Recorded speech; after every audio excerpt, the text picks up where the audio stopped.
Cheers, man. Cheers. Oh, this is great. It's kind of soup pie, as my son likes to say, but Yeah, it's got a little bit of a bite to it at first, but then it kind of just goes down easy. Yeah. Sorry, man. Thanks for letting me buy this. I've been wanting to get this one. Yeah, that's fair. Yeah. I mean, I'll drink whatever. Yeah. All right, you just put it in front of my face. Just put it in front of me. I'll drink it. So, Austin, today, what are we talking about? Well, we're talking about that. We're talking. No. So this is not a. We're talking about Maegami. We're talking about bangs. Yeah. I don't have bangs. I have like a. People say it's like a Clark Kent like squiggle thing or the Harry Potter thing or whatever. All right. Yeah. Well, I just think of his bangs as like anything that just kind of goes right here. Yeah. But yeah, so if you spend 10 seconds in Japan, you will quickly realize that there is a lot of people, especially women, who just have like so much like bang style. Yeah. You know, like something that I think there's like two styles that I can think of that are like really popular. And maybe a third, but I don't know if this really constitutes as bangs, but you know what I mean? Like the little drop it. Yeah, the drop on the side. Is that technically bangs? I don't know, because bangs are like the front of on your forehead. Well, like where does it stop though? Well, it stops when it gets to the side here. Yeah. Like, okay. Yeah. All right. Fair enough. I mean, I'm not a hairstylist, but anyways, so yeah, so like I think there's like two main styles you'll see right here, right? And I would say predominantly women usually sport bangs, but I mean you'll see guys do it too. Yeah, sometimes. But like when you come here, especially like I would say teenage girls, you'll see like the only way I could describe it is it's kind of like a helmet look. Yeah, it's like a helmet look. You know, it's like they'll have really, really long, thick hair, and then it'll be like a little square cut out right here. You know what I mean? Yeah. You'll see that a lot here. And then the other is like, it's a hairstyle that's much shorter. It's like usually hair will go up to like right here or sometimes even down to the shoulders. And then the bangs will be like here. Yeah. Yeah. You know, it's funny. Like I remember when I realized this was before I even went to Japan, right? Cause like, you know, at UW, they have like 300 study abroad students from Japan every year coming.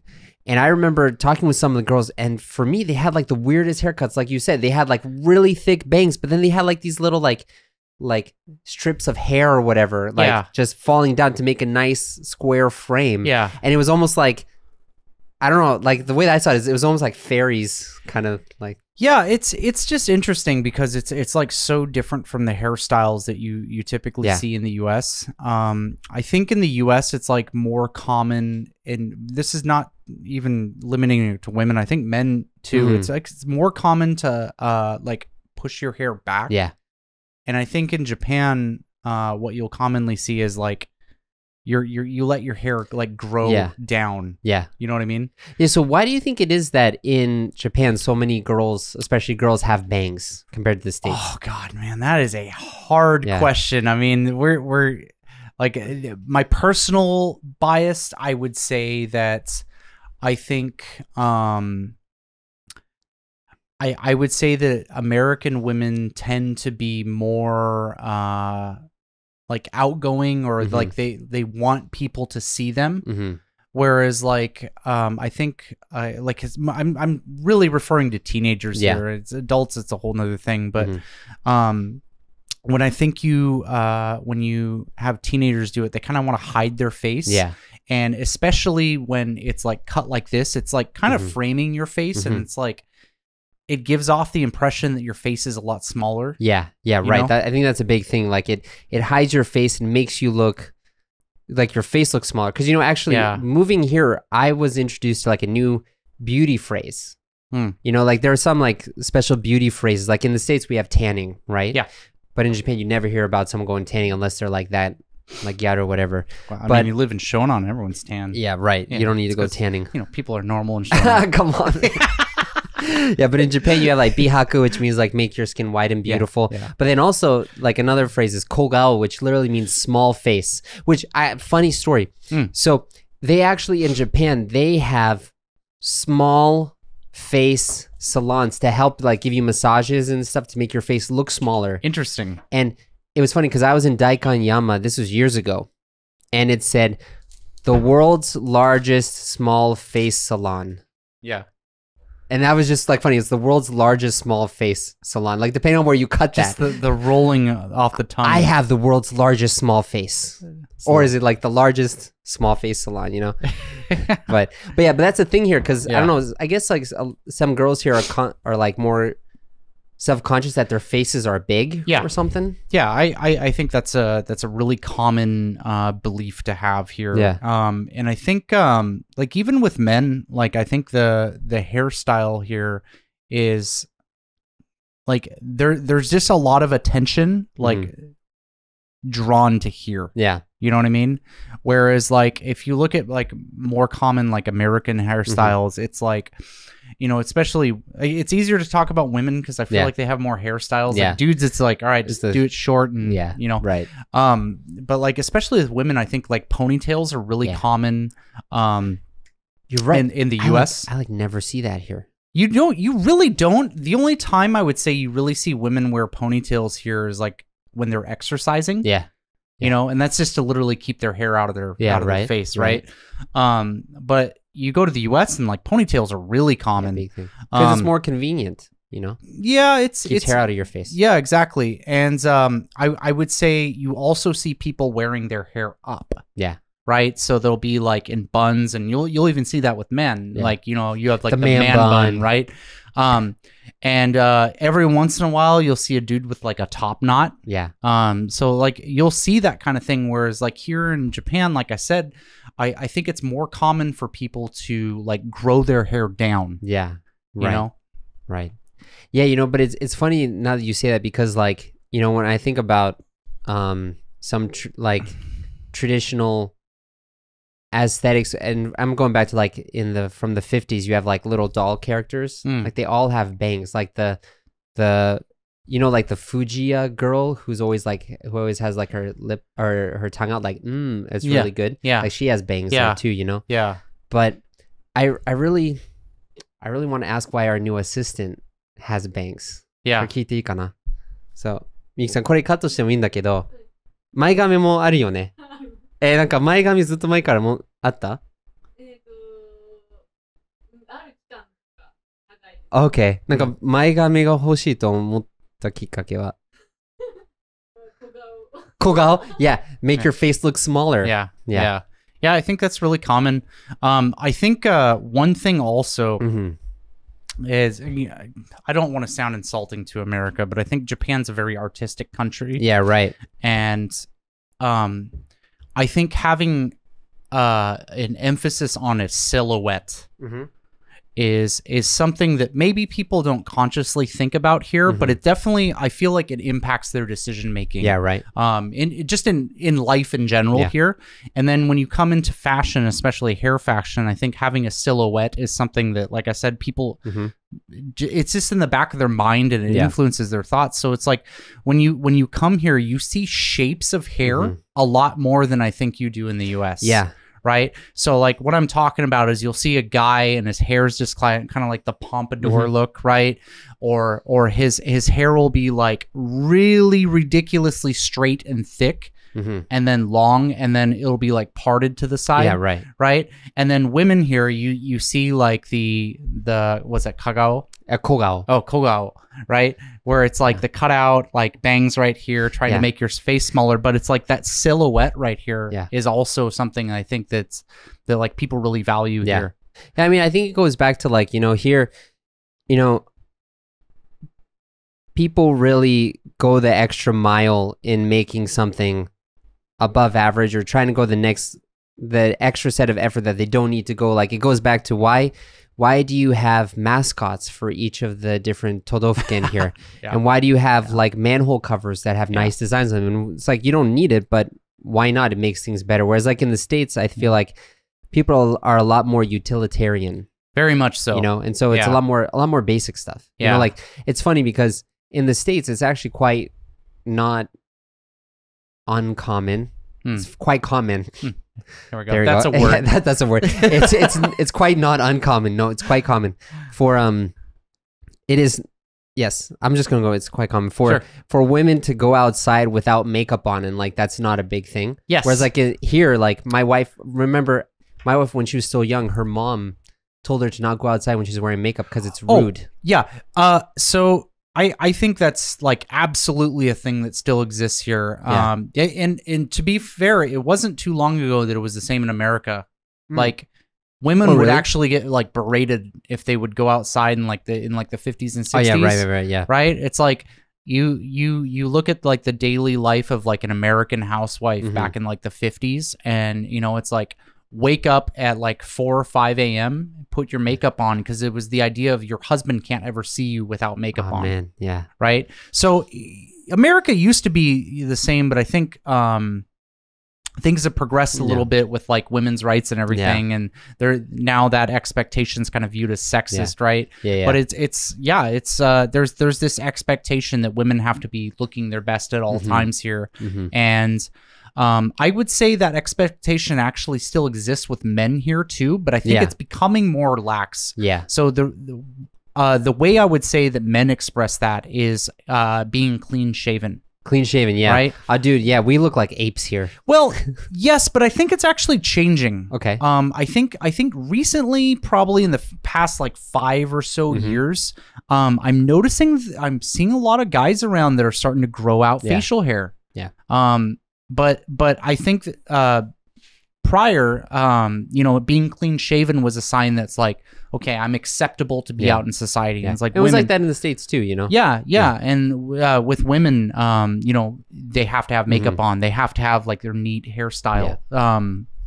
So yeah, that's very much a thing that's alive here still. Yeah. So I mean, so we talked about bangs, we talked about Kogawa stuff, and how those things are really focused on here. Do you feel like in the States there are certain like standards of beauty, or like things that people pay attention to that in Japan they wouldn't pay attention to? I mean, like the thing that just pops off of me is teeth. Okay, yeah. Like teeth, like this is something that's actually unique to, I would say, America and South Korea, like more so than probably any other country in the world. Yeah. Because Europe doesn't care about teeth, and you know, Japan's kind of like somewhere in the middle. It's like teeth aren't important, but like people actually kind of value having a like what is a beautiful set of teeth in Japan's different from America, but there's still like that value of having nice teeth. But in America, it's like you go into a basic grocery store and there's an entire section on like teeth whitening. Yeah, right. Big time, yeah. The dental industry in America is huge. Yeah. I mean, it's become to a point where it's like, it's pretty weird if you don't get braces as a kid. Yeah, I never had braces. Right? Yeah. But it's like really common to have kids with braces, whereas here in Japan, it's like you very rarely see kids with braces. You will see it, but it's like you'll have like a class of 30 kids and maybe 2 or 3 have braces. Yeah, in America, it's like a rite of passage. Like everybody gets braces at some time in their life. Yeah, it's like right about where you hit puberty, you've lost all your baby teeth. Like that's when you get braces, right? Yeah. And it's like teeth whitening stuff, going to the dentist, getting dental surgery done. Like I know that this was ages ago. My mom used to own a tea shop, right? And there was this barista that worked there, and she was actually a very attractive woman, but she went and got facial reconstructive surgery to make her, like, they sanded down her jawbone to make her jaw like not as big. Yeah. And it's like that kind of thing. So it's like just like the mouth and teeth area, I think is like a really big beauty thing in America. Like one thing, like for men in America, is like having the jawline. Yeah. Like that's a sign of being a masculine, handsome man, is having that jawline. You know, the cleft chin's kind of a cliche. I think that's kind of fallen out of like beauty standards now. For women, something that's really important is having like a appropriately sized nose. And then having a like strong cheekbones and like strong like eyebrow line. Dude, I feel like we could like talk about eyebrows for a long time too. Yeah. Like Oh, so like eyebrows are another thing too, where it's like I think eyebrows are like extremely unpopular here in Japan. Yeah. But in the US, that's kind of like, I wouldn't say they're popular, but it's like having defined eyebrows is like a really desired trait. Yeah, and you know it's funny how it they do it because, you know, in the States, you know, people really care about having like the actual like hair, eyebrows kind of thing. But in Japan, it's fine to just paint it on. Oh my God. You know, I found it really off-putting when I moved to Japan and I saw people who shaved off their eyebrows and painted it on. It's like, what are you doing? Yeah. But you know, that art, that style goes back to like 1,000 years, you know, because like all the royal court ladies would do that. Sure, you know, It was just so crazy to me because it's like the idea of not having hair here is just such a it's such a foreign. It's funny to use that term, foreign concept, but it's such a foreign concept to me. It's like I would have never in my life until I moved to Japan thought that someone would shave off their eyebrows. Well, it's like in America too. To be fair, in America too, you sometimes have people who like tweeze their eyebrows to the point that they don't have any anymore. But that's more of like a sign of someone has a problem. Yeah, you know. Yeah, I mean, I'm not saying everyone in America like grows out their eyebrows, so you got like a big bushy caterpillar on your face, but bushy caterpillar. I think that like even if you're trimming your eyebrows, there's still this like you still want that like that line right here. Yeah, you know. Yeah. Yeah. But I've noticed that too, where it's like when I've looked at like a girl that I'm talking to, and then I look at their face, I'm like, oh, I thought they had eyebrows, but they don't, you know? Yeah. It's just a totally different thing. Yeah. But with the teeth, though, I really get that. Although I do feel like now I'm starting to meet more and more people who have like super white teeth and like pretty straight teeth too, you know? It's just American influence, honestly. Okay. I really believe that. Yeah. I think, you know, people here, you know, I think Japan's pretty in tune with Hollywood. Yeah. Like, you know, obviously you go to a movie theater here, it's like you'll see Hollywood movies everywhere, right? Yeah. And it's like people know who American celebrities are, right? Yeah. And so they'll kind of buy into that whole trend thing. It's like, okay, well, look at what this actor or actress is doing in Hollywood. Like, I want to be like them. Dude, so speaking about that though, it makes me think of Tom Cruise because oh my God.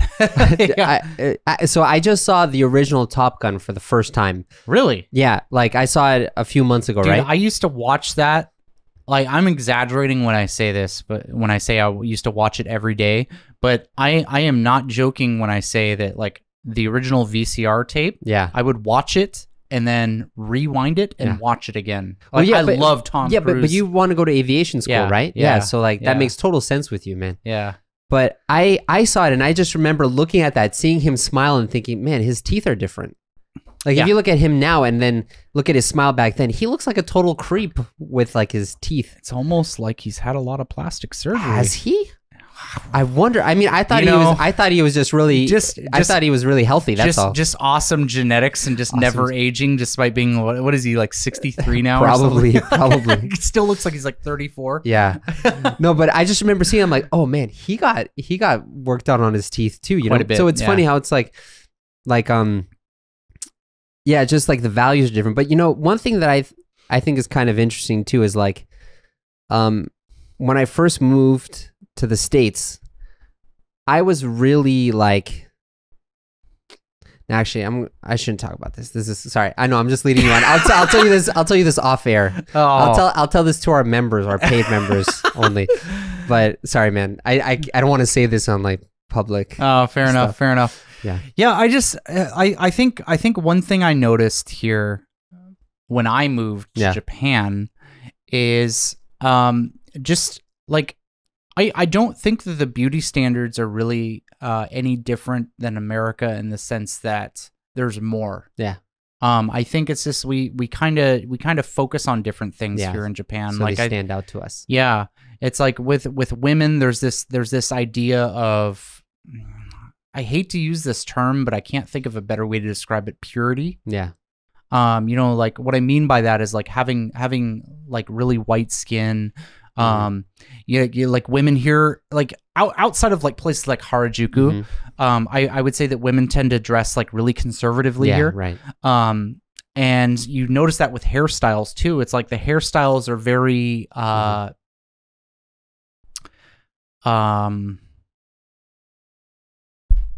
hate to just keep saying conservative, but like it's very like reserved. Yeah, that's the word I'm looking for. Reserved, yeah. It's very reserved, right? And you'll notice that with men here too. It's like men are, for the most part, but it's kind of changing a little bit now. But men are very clean shaven.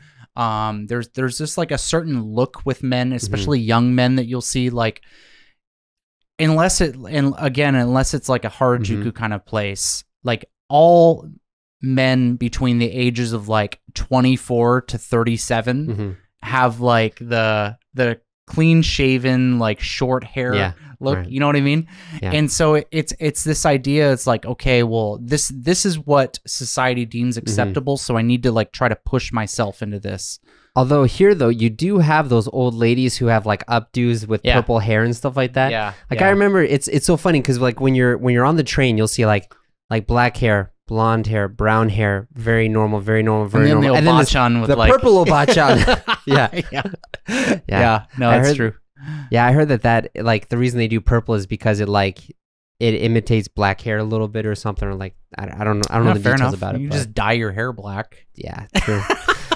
Cool. I mean, if that's what makes them happy, then that's you know. Although I'll tell you, one of my neighbors was an old lady who had yellow hair. Like that was okay. So here's I want to talk about yellow hair for a little bit. Okay, not blonde hair, yellow hair. Well, okay. Let me differentiate. I'm not talking about yellow hair. Okay. Yellow hair's like Gatorade yellow hair. Oh, wow. Okay. Yeah. So it's a blonde hair there. Something I have noticed is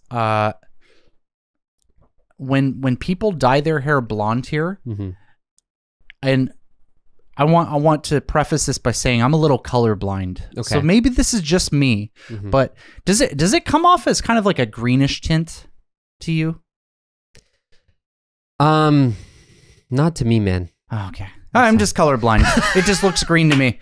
I was thinking this the other day because I was riding on the train and there was this guy who came in and he kind of had like, the only way I could describe it is like anime hair. Anime hair, yeah. You know what I mean? Where it's just like, kira, kira, you know, like that kind of thing, right?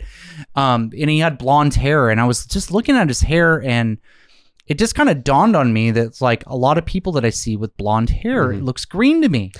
Yeah, I mean, like really light green. Yeah, I mean, there could be a little bit of that tinted because actually, so like brown and yellow are kind of, you use yellow to make brown. Sure. You know? So like you have that in there too. Yeah. And you do that with green. You have a little bit of green in there too to make brown. But I haven't seen it. But that reminds me, you said anime hair, blonde hair. Yeah. Do you know why the Super Saiyans have blonde hair? Well, I'm about to, I guess. I know. So why? I heard from Akira Toriyama that he felt bad that his inker had to ink Goku's black hair every frame, so he wanted to give some frames where he didn't have black hair. So it's literally just like a cost efficiency thing. Cost efficiency thing. There you go. That's awesome. Yeah. Well, I think we've talked about this topic as much as we can. Yeah. But what are we going to talk about next time? So a long time ago, we talked about being a teacher in Japan, and I think I've kind of hit a point in my life where I'm kind of ready to readdress that topic. Yeah. So, I want to talk about being an ALT in Japan. Being an ALT in Japan and then what to do after that. Let's do that. Cool, man.